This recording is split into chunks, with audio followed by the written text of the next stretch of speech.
Apa yang saya katakan, ceritakan ini saya nggak tambahin, saya nggak kurangin. Saya nggak mau karena saya ada di atas mimbar. Saya nggak tahu bagaimana menceritakan kisah hidup saya yang lebih dari 30 tahun ini dalam waktu 15 menit. Tapi saya berdoa di belakang, Tuhan pimpin supaya Tuhan yang pilihkan yang terbaik. Banyak orang mengira saya sudah punya modal ketika tampil di dunia entertainment. Ada modalnya. Tapi bukan uang, bukan baju, bahkan bukan rambut yang memuji Tuhan berdiri begini. Not at all. Capital saya adalah talenta. Tuhan kasih saya talenta berbicara, kasih talenta suara, bersyukur untuk itu. Tapi saya lahir dari keluarga yang sederhana. Papa saya lebih dari 20 tahun, beliau bergumul dengan pekerjaannya.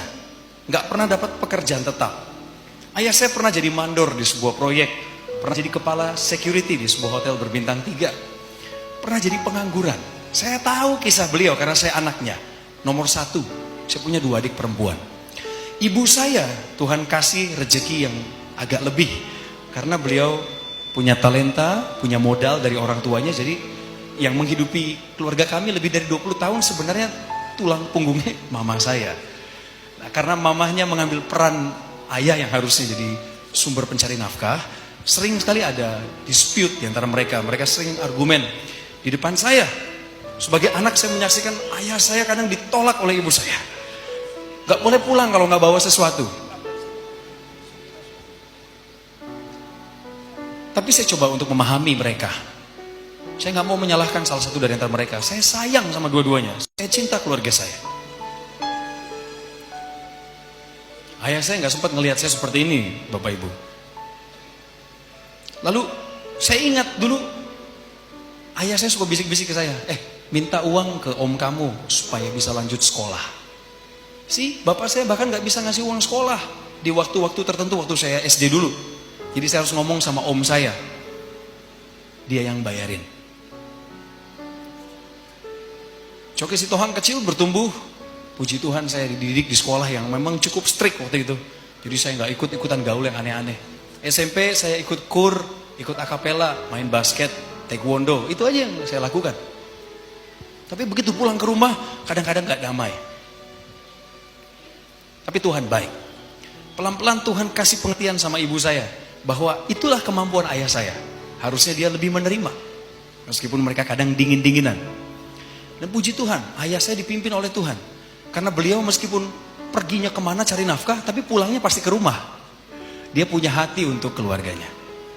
Beliau bukan orang sukses seperti kebanyakan bapak dan ibu sekarang yang saya lihat. Tapi saya sebagai anaknya mewarisi benih yang beliau tabur dulu. Karena beliau adalah orang yang sayang sama Tuhan Yesus. Waktu saya pergi ke Jakarta pertama kali di tahun 2002, saya orang Bandung Bapak Ibu. Saya besar di Bandung. Tahun 2002 saya pindah ke Jakarta. Waktu saya kerjaan pertama yang saya ambil adalah kuli tinta. Dengar kulinya Anda jangan pikir saya bisa begini badannya karena nguli nyangkul. Enggak ada hubungannya sama semen, kuli tinta. Tukang nulis berita, saya adalah wartawan dulunya. Pekerjaan sebagai jurnalis saya ambil karena terpaksa. Sebab waktu itu saya udah gak punya uang lagi untuk lanjut kuliah. Mama saya bilang tahun 2002, setelah saya hampir 3 tahun kuliah, beliau bilang, Cok, ini hari yang paling saya takutin. Hari dimana saya gak bisa support kamu lagi dalam biaya kuliah. So, you gotta find a job. Saya harus cari pekerjaan. Jadi saya lamar kerja ke Jakarta. Maksud saya melamar ke stasiun TV itu adalah supaya saya bisa jadi pembawa acara seperti sekarang. Tapi cara Tuhan aneh bin ajaib. CV yang saya tulis sendiri itu nyampainya ke redaksi pemberitaan stasiun televisi yang bersangkutan. Jadi saya diwawancara sama HRD-nya 6 kali bolak-balik Jakarta Bandung. Tujuannya adalah supaya saya ditempatkan di divisi pemberitaan. Jadi bukan jadi pembawa acara, malah jadi jurnalis. Saya pikir it's okay lah, yang penting saya dapat kerjaan. Jadi tahun 2002 saya pindah ke Jakarta dengan gaji 1,6 juta. Hidup di Jakarta 1,6 juta tahun 2002. Saya cerita sedikit sama Anda. Kos-kosan saya di daerah Pondok Kelapa, Jakarta Timur, itu 350.000. Tolong bantu saya menghitung ya. Kemudian saya lagi nyicil handphone pertama saya pakai kartu kredit tante saya. Jadi saya selama 3 bulan harus bayar 350.000. Sudah berapa tuh? 700. Setiap bulan saya transfer ke ibu saya karena beliau kan kerja bisnisnya udah mulai goyang sejak krisis moneter tahun 98. Jadi saya transfer ibu saya 500.000. Sudah 1,2 ya? Ya, 1,2. Jangan lupa persepuluhan. Nah, saya berhenti sebentar di persepuluhan. Dulu waktu saya kerja di radio tahun 1999, gaji pertama saya 60.000 per bulan. Karena saya dibayar 1.500 rupiah per jam siaran. Jadi kalau masih ada penyiar radio yang digaji 1.500 di Solo, pulang dan bertobatlah. Saya dibayar 1.500 bos, tapi nggak apa-apa. Waktu itu saya senang-senang aja. Nah, waktu saya terima gaji pertama, ini cerita flashback dikit ya.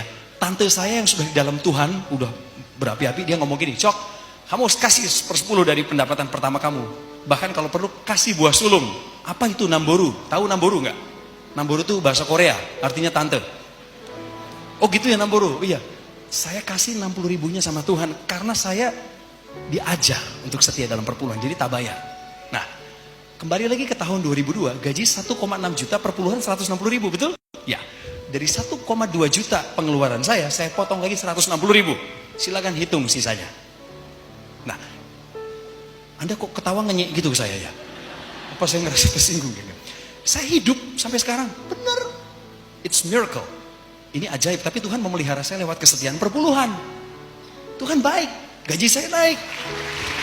Oh iya. Dan saya diajar, perpuluhan itu bukan ngasih ke hamba Tuhan, enggak, kembaliin ke Tuhan, biar ada makanan di rumah Tuhan.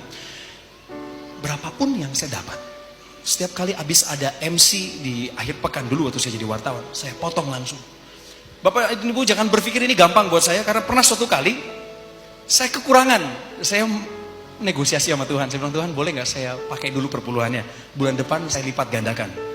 Saya hampir mengambil bagiannya Tuhan, tapi hati saya gak damai. Gak damai. Tuhan bilang, jangan takut, saya akan pelihara kamu. Jadi saya ambil langkah radikal, saya ke ATM, saya ambil itu uang langsung masukin amplop, hari Minggunya gereja, tanpa babi bu lagi, saya masukin ke dalam kotak dengan gemetar. Dalam nama Yesus, aku percaya pemeliharaanmu nyata, tak masukin, gak bisa diambil lagi. Anda tahu apa yang terjadi? Saya punya saudara di Jakarta. Nah saudara saya ini senang kalau saya datang ke rumahnya. Jadi pemeliharaan Tuhan itu sederhana loh, tapi sebenarnya itu bentuk pemeliharaannya. Saya ditelepon sama tante saya, Cok, apa kabar? Gimana kos-kosan? Aman? Aman, Namboru. Sini dong main ke rumah saya. Ini sepupu-sepupumu kangen. Oke, dijemput sama supirnya. Kalau dijemput supirnya saya ngeluarin ongkos kan? Aman. Pergi ke rumahnya nginep 2 hari. Di rumahnya makan tentu dari beliau, betul? Dari beliau. Libur di sana, pergi ditraktir. Pulang ketika saya mesti kerja lagi, disangoni. Dikasih amplop. Iya. Coki gimana? Ada nggak uangnya? Oh nggak usah Namboru, nggak usah. Nggak apa-apa. Oh ya, makasih Namboru. Puji Tuhan. Masukin. Saya dulu nggak sadar itu bentuk pemeliharaan Tuhan loh saudara. Iya. Terus saya tiba-tiba bisa melewati aja minggu itu dengan hebat. Padahal gaji udah menipis. Sampai akhirnya saya berhenti bekerja di tahun 2005. Saya resign dari kantor itu dengan gaji terakhir. Sorry saya belak-belakan aja, nggak apa-apa kan? 3,2 juta. Belum sarjana loh. Karena kuliah saya mandek waktu itu. Sampai sekarang pun masih. Well, saya cerita apa adanya. Jadi saya keluar tahun 2005 Bapak Ibu. Berkat pertolongan Tuhan, saya mendapatkan kesempatan untuk memulai karir saya di dunia entertainment. Tahun 2005 saya dapat kontrak 12 episode. Akhirnya saya keluar dari pekerjaan sebagai wartawan, mengejar cita-cita jadi pembicara dan pembawa acara seperti sekarang. Saya pikir semuanya mulus Bapak Ibu. Di kontrak 12 episode, di episode yang ke-7 saya tumbang, sakit. Saya nggak tahu ada penyakit itu di liver saya. Ternyata selama 2 tahun terakhir menurut analisa medis, masuklah yang namanya virus hepatitis ke hati saya. Dan saya nggak tahu karena saya nggak pernah cek ke dokter, nggak ada duit. Tahu-tahu pagi itu ya udah, saya bangun, saya merasa badan saya makin lemah, mata saya celong, jadi masuk ke dalam gitu Bapak Ibu, kurus, tirus pipinya, kuning matanya, perutnya buncit, badannya kurus. Saya nggak tahu sakit apa. Sampai pagi saya bangun, saya bilang sama Mbak, tolong bikinin saya mie instan, sarapan. Mohon maaf, saya masukin yang pertama saya muntah, lalu dibawa sama sahabat saya cek darah ke laboratorium dan saya menginap di rumah tante saya. Begitu keluar hasil tes darahnya, saya takut sekali Bapak Ibu. Saya takut banget karena sahabat saya ini orang Batak. Dia bawa hasil lab itu, ketemu sama Namboru saya yang nungguin saya di sana. Dan inilah susahnya orang Batak. Ekspresif. Sahabat saya ini masuk ruangan, saya kan lagi terkapar sakit, dia masuk ruangan terus dia gini. Namburu, dia pelukan. Saya ini yang stres kan nungguin hasilnya. Ini kenapa dia sampai nangis? Bener, saya takut sekali, saya bilang takut. Jangan-jangan ada kanker, ada apa, aduh, enggak. Saya bilang, tolong kamu ngomong dulu sama saya dong, apa hasilnya? Dibuka hasilnya Bapak Ibu.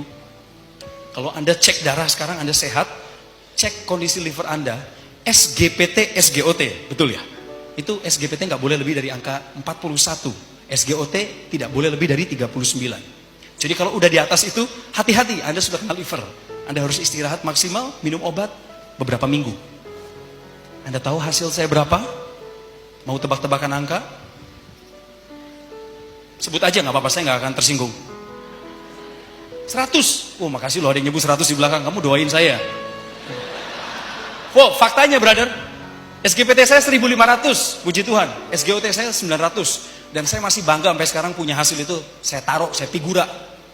Setiap kali saya lihat figura itu saya ingat, Tuhan menyelamatkan saya dari ujung maut. Oh ya, saya nggak main-main soal ini. Tapi bukan soal kesembuhan loh. Saya pikir kesembuhan itu goalnya, enggak. Karena waktu saya masuk rumah sakit, masuk kelas 3, berenam, nggak ada TV. Saya nggak mampu untuk bayar yang kelas 2, kelas 1. Saya anak paling tua, saya harus berjuang sendiri, ngapain lagi ngerepotin keluarga. Jadi saya masuk ke ruangan rumah sakit itu, semuanya diem-dieman. Ada yang sakit demam berdarah, ada yang habis operasi hernia, ada yang kena liver, hepatitis B sebelah kanan saya. Semuanya sakit, nggak mau ngobrol. Saya terbaring di sana, dan saya ingat di sebelah kiri saya ada Alkitab warna hijau yang saya terima tahun 1999 dibaptis pertama kali. Saya cuma pegang Alkitab yang dibawakan ibu saya dari Bandung, saya nangis baca Alkitab. Tahu kenapa nangis? Karena saya udah lama nggak baca Alkitab. Saya ingat waktu saya sakit itu loh, Tuhan bilang sama saya, loh kemana aja? Kamu nggak kangen sama aku ya?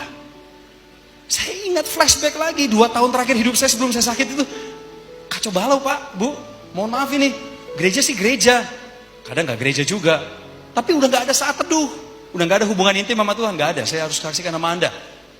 Pagi bangun tuh udah kayak biasa aja, doa singkat pergi. Malam lebih lagi. Jangan harap saya berdoa baca firman. Doa aja sambil tidur Bapak Ibu. Tuhan Yesus yang baik, aminnya besok pagi. Bener, kacau. Messed up with my life at that moment. Jadi waktu di rumah sakit itu saya lihat Alkitab, saya nangis. Saya bilang, Tuhan ampuni saya. Saya gak minta kesembuhan. Gak berani saya. Malu. Jadi saya bilang, Tuhan ampuni saya. Aku baca Alkitab, aku dapat ayat. Yeremia 29 ayat 11. Sebab aku ini mengetahui rancangan apa yang ada padamu, yang ada padaku mengenai dirimu, yaitu rancangan damai sejahtera dan bukan mendatangkan kecelakaan, untuk mendatangkan masa depan yang penuh harapan. Saya pegang itu ayat, tapi faktanya saya di rumah sakit. Jadi saya yang mengeluh lagi sama Tuhan. Kenapa? Tuhan bilang saya mau dikasih masa depan cerah, tapi hari ini saya sakit liver Tuhan. Saya sabar, saya kembali kepada purpose driven life saya, buku yang menolong saya itu juga, dan kembali kepada Alkitab. Setelah saya keluar dari rumah sakit, Tuhan sembuhkan saya secara ajaib dengan cepat. 3 bulan saya recover, meskipun berat. Diem di rumah nggak ngapa-ngapain, cuman keluar rumah kena matahari sedikit, masuk lagi ke rumah nonton televisi. Stres kalau nonton TV Bapak Ibu, karena tahun 2006 saya nonton TV, saya ngelihat presenter tuh keren-keren, pemain sinetron, wah bajunya keren bagus. Saya nggak punya modal itu. Saya harus mulai dari nol, karena saya lagi sakit kan. Saya lagi pemulihan, stres. Setiap stres saya kembali lagi ke firman. Saya nggak punya pegangan lain. Kamus saya semua sudah dibakar. Buku petunjuk saya, Yellow Pages, nggak ada. Adanya Alkitab. Ya wes, kita baca aja. Saya merasakan dikuatkan. 2006 memulai karir, 2007 Tuhan angkat. Yang dulunya hilang sama iblis dicuri, biaya-biaya yang nggak penting, membuat saya sakit, Tuhan kembaliin. Tuhan kembaliinnya nggak 1-2 kali lipat. Tuhan ingat mungkinnya dulu pernah saya menabur. Meskipun waktu dulu saya menabur, saya nggak minta sama Tuhan, Tuhan berkati saya 10 kali ganda, 1000 kali ganda. Saya hanya taat saja mengembalikan perpuluhan itu. Tapi Tuhan baik. Hari ini, Bapak Ibu, saya bersaksi di hadapan Anda, dan bukan hanya di depan Anda, di depan televisi. Saya mesti bilang, Tuhan Yesusku baik. God is good all the time, and all the time God is good. Oh, banyak sekali yang pengen saya ceritain, tapi nggak